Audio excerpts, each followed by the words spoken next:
Hey, Marty. Yes, Marty, sir. I'm here, Mr. Grant. we were actually just before I think Dean and other gentlemen had to take a chill pill for a minute, asking why Eddie Hearn was at the fight. Who was Eddie Hearn representing at this fight on this card? In my opinion, and this is my professional opinion, I believe that Eddie Hearn was representing Devin Haney after he fought Regis Prograis because there was a deal made for Hmm. that to happen. I mean, Right. let's put this in perspective, and now I can use that question as a teachable moment with my answer for all of you that's watching live and living color and the replay of this live. When a professional boxer, and this is standard all across boxing in general, when I say standard, I mean the language in professional boxing contracts. When a professional boxer signs with a professional boxing promoter, and that promoter gives them the opportunity to compete for a world title.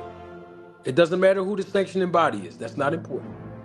For a world title and a regional title. So it's a combination of both world title and a regional title. And that fighter who is being promoted by said promoter, if that fighter wins the actual title, automatically, this is the language in contracts. You're not going to find this nowhere else. That's why I'm glad y'all here. The language in the contracts, standard all across boxing, states that if fighter wins a title while the promoter is promoting the fighter, the contract will automatically extend to 2 to 3 years. Minimum is 2, maximum is usually 3 years. That the promoter will then be obligated to promote fights for the fighter. There's a reason why that happens, and I'm going to tell you. It gives the fighter an opportunity to make guaranteed money by being signed with a promoter while defending the title, while at the same time, it gives the promoter to make their opportunity to be able to recoup on their initial investment and make a profit. The initial investment is the money that was put up for this fighter from the time the fighter signed with the promoter. Let me take it another step further. The promoter has to pay fees, right? Sanctioning fees for the fighter to compete for the title. So you know how the professional fighter who actually holds the title have to pay a 3% fee to the sanctioning body? The challenger must pay a 2% fee out of their purse to even challenge for the title. The promoter has to pay a percentage to the sanctioning body. These and I'm talking about for the promoter though. This is before the actual championship bout even happens.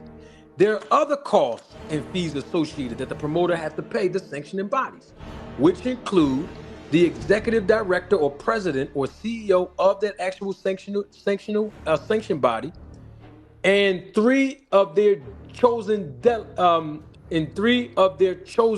delegates. The promoter have to pay for their round trip airfare.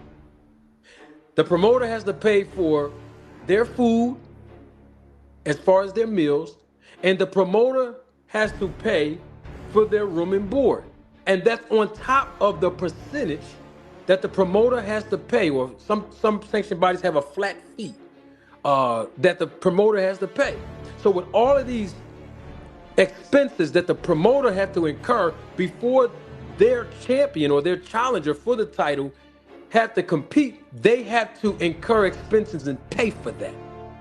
So that's one of the ways that they say, well, look, we got you to a world title under our tutelage, under our promotional banner. So now in order for us to recoup our initial investment and possibly make a profit off of that, now that you won the title, we can lock you in to a guaranteed contract for 2 to 3 years. Mainly the maximum is 3 years. I'll give Hmm. you an example. When Terrence Crawford won the WBO title in the welterweight division, it's no different. It's the same. his contract automatically extended, just like all of the world champions. So I'm bringing that home to say that when Devin Haney beat Regis Prograis, Devin Haney was supposed to be a free agent. That's what we were told publicly. But he won the title and beat Regis Prograis at 140. And ever since he won the title, Eddie Hearn has been around him. Even at the press conference and the weigh-in for the Ryan Garcia fight.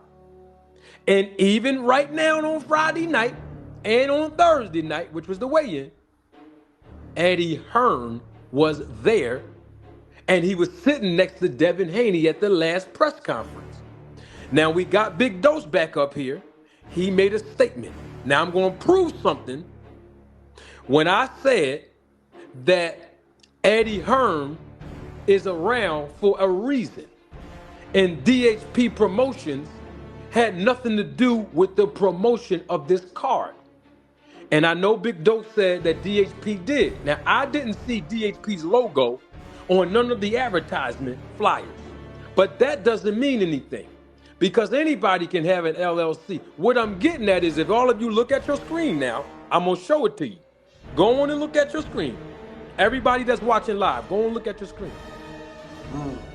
This is the event that took place on Friday night. You see the matchmaker's name, Eric Gomez, by the way, just so y'all know, he's an executive at Golden Boy Promotions. Most of you know who Kevin Rooney Jr. is. That's Kevin Rooney's son. But if you look under where it says promoter, I don't see where it says Devin, Bill Haney, DHP, or nobody else. I don't even see Turkey Al-Sheik's name. I told y'all 2 months ago that Turkey Al-Sheik is not a promoter. He's the Eric Bischoff of boxing. All he's doing is using the PIF money and just funding the event.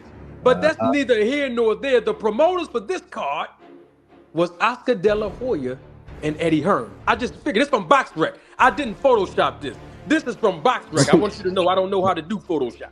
So I just want everybody to be clear. Eddie Hearn is not just being around for no reason at the press conference, the weigh-in, and the actual fight. I just want y'all to know that.